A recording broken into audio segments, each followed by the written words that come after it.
Have you ever worked in an organization where things just stayed the same processes, same tools, same problems, year after year? If so, you know how easy it is for a business to get stuck, slowly losing its competitive edge without even realizing it. The truth is, in IT and in business, standing still is the fastest way to fall behind. And that's exactly why continual improvement isn't just an ITIL practice. It's a mindset every leader needs. Before we get started, I'd like you to like this video, subscribe to the channel, and share it with others in your network who want to lead meaningful change.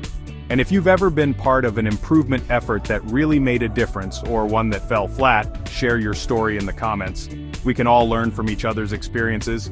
This is Chapter 8, Continual Improvement. In BCIS 5304, this topic ties directly to your role as a future manager. It's not enough to understand technology. You need to know how to make it better over time, how to use evidence, collaboration, and strategic thinking to align IT services with evolving business needs. Continual improvement is about creating a cycle of learning and action that never stops, ensuring that your organization doesn't just react to change, but drives it. In ITIL 4, continual improvement is both a general management practice and a cultural principle. It's not confined to a single project or department. It applies across services, processes, relationships, and even individual skills. The heart of the practice is the continual improvement model, a structured approach with 7 guiding questions. What is the vision? Where are we now? Where do we want to be? How do we get there? Take action. Did we get there? How do we keep the momentum going? These aren't abstract. They're the scaffolding that supports every improvement initiative. Let's break that down in practical terms. Imagine your organization's customer self-service portal is underperforming. First, you clarify the vision, a fast, intuitive portal that reduces call center workload by 30%. Then you assess where you are now. Page load times are slow, navigation is clunky, and call volume is higher than it should be. Next, you define where you want to be, a redesigned portal with sub-2-second load times, an updated knowledge base, and measurable increases in customer adoption. From there, you plan the steps, perhaps upgrading hosting infrastructure, improving search functionality, and training staff on content updates. You take action, measure the results, and finally, you lock in the gains by making portal reviews part of an ongoing improvement schedule. That's the continual improvement cycle in action, deliberate, measurable, and repeatable.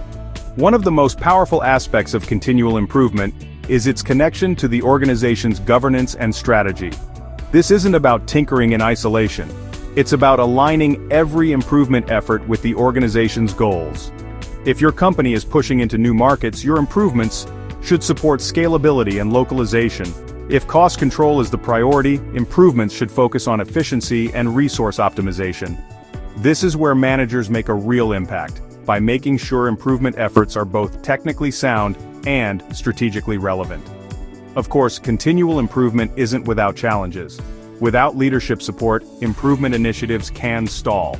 Without clear metrics, you won't know if you're actually making progress. And without embedding the practice into daily operations, you risk slipping back into old habits. That's why ITIL emphasizes enabling factors like leadership commitment, a shared culture of improvement, transparent communication, and the use of proper tools and data. Improvement is as much about people and culture as it is about process. Continual improvement also benefits from integration with other ITIL practices. Problem management feeds it with root cause insights. Service level management provides performance data. Change enablement ensures improvements are implemented safely.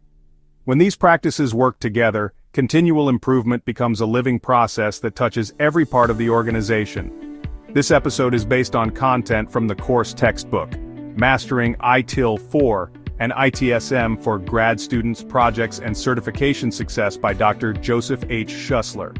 So why does this matter for you as a graduate student and emerging business leader? Because the ability to guide continual improvement makes you more than a manager. It makes you a change agent. You'll be able to look at services and processes not just as they are, but as they could be. You'll have the tools to measure progress, the insight to align with strategy, and the persistence to keep moving forward even when it's easier to stay still. Thank you for watching. Here's a question to think about. If you could improve one IT-related process in your current or previous organization, what would it be?